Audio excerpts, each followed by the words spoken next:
And if you haven't heard the name Desmond Napoles, get ready for this trailblazing 11-year-old drag kid who RuPaul is calling the future. His bravery is inspiring so many. Sunday in the park with 10-year-old Desmond Napoles. This is one of his favorite playgrounds.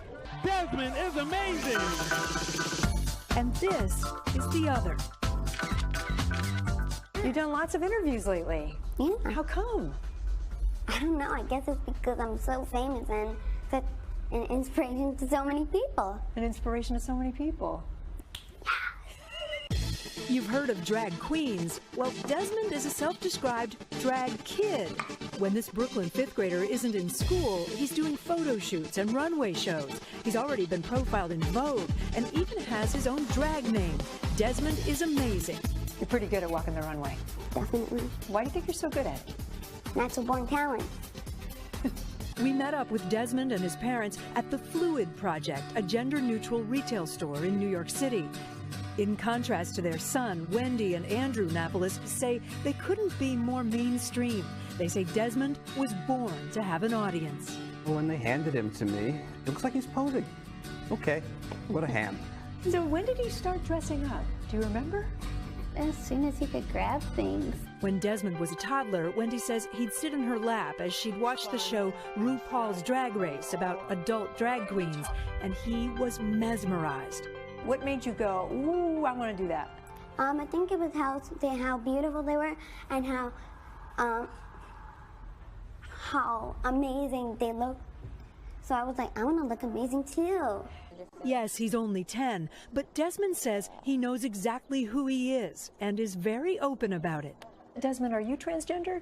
No. Do you identify as gay, though? Uh-huh. Yeah. When did you come out? Ever since I was born.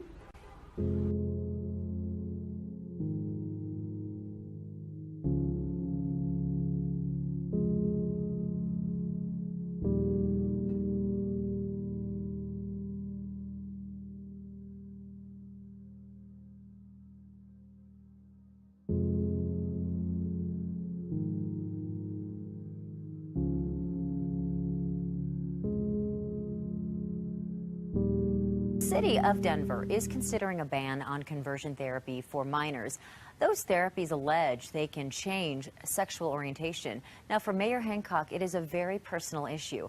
Our Tori Mason is live at the City County building to explain why Denver is tackling this issue. Hi, Tori. Hey, Britt. Well, several states have already voted to ban conversion therapy, but in Colorado, that effort has failed 4 times. Mayor Hancock wants the LGBTQ community to know that Denver supports them and celebrates who they are. The mayor says banning conversion therapy will protect minors from the discredited and often dangerous practice used to change sexual orientation. According to the APA, it can lead to depression, anxiety, and self-destructive behavior. Council members say they've received positive feedback from the community about banning the practice, many people wondering how it's still legal. However, some believe it's not up to the city to decide what's best for other people's children. But I feel that people should have a choice. I don't think that this should be a law, that it's mandated that conversion therapy is against the law. That's taking away the parents' rights. Parents have a right to seek services for the well-being and health of their child, but that does not include things that are not therapeutically sound.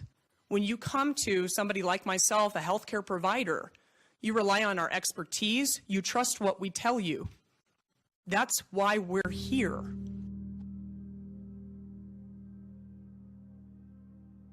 Well, happening right now, the Colorado Department of Health is considering a big change to state birth certificates. The change comes after years of debate by lawmakers and a civil lawsuit filed by a 13-year-old who wanted to change his gender.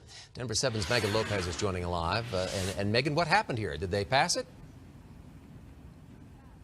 They just passed it within the last 5 minutes, Mitch. I actually just ran out of that meeting itself. So this state board of health did something that Colorado lawmakers for years could not seem to agree on, and that's go ahead and change the way that you can designate yourself on a birth certificate in 2 ways. So here's an explainer of how that's going to work.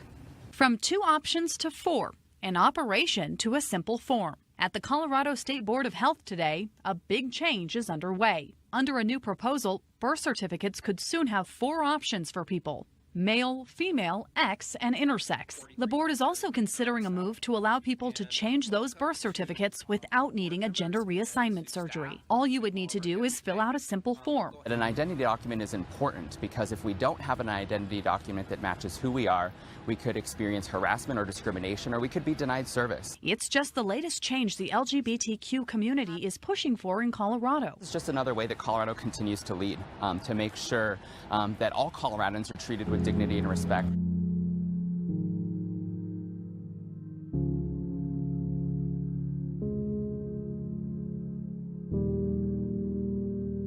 In New York, a bill in the House gives people the right to bypass gender altogether and simply label themselves X on their birth certificate.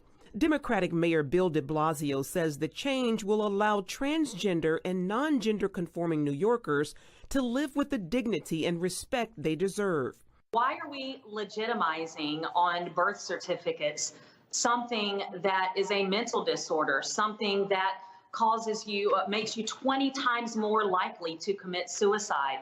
Dr. McHugh, who is the distinguished professor of psychiatry at Johns Hopkins University, who hasn't yet drunk the progressive PC Kool-Aid, maintains that this gender dysphoria, this desire to mutilate yourself, to amputee yourself because you don't feel like you are the biological sex that you really are, is a mental disorder. Now comes a shocking trend: parents raising so-called babies instead of babies.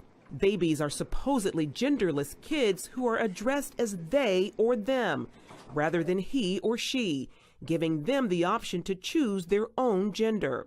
Elizabeth Johnston, also known as the activist mommy, describes this push as the latest effort by LGBT activists to normalize gender confusion. There's been an agenda underfoot for years to erase gender distinctions, to confuse the clear distinction that our Creator has given us between man and woman. Johnston says the LGBT community actively targets children through various projects.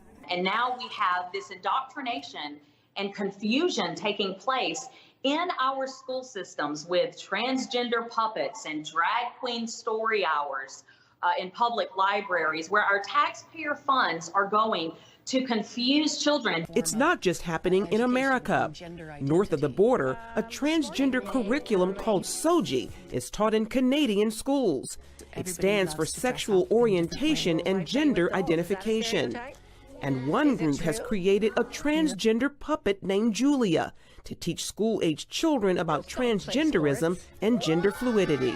Author and speaker Laura Lynn Tyler Thompson is an outspoken critic. It is an indoctrination of all the children. What's happening is that parents are actually finding out it's been implemented. It's like we didn't know. Like they put it in underground without parental knowledge. They say that they consulted parents, but they consulted the LGBTQ community and some selected parents that they knew might be on their side. Meanwhile, she says Christians are becoming bold and are taking a stand. There's a big war going on up here. We're very upset. The rise is happening. The word was this battle is not yours, Jehoshaphat.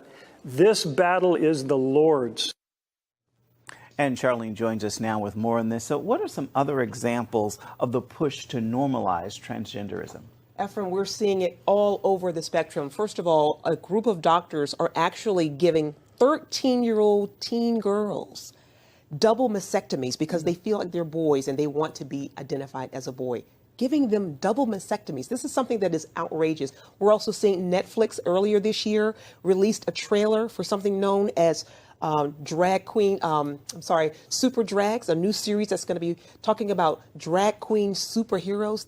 Kids are going to be watching this, not to mention the whole bathroom debacle with the whole transgender bathroom issue. It's just all over the place we're seeing this.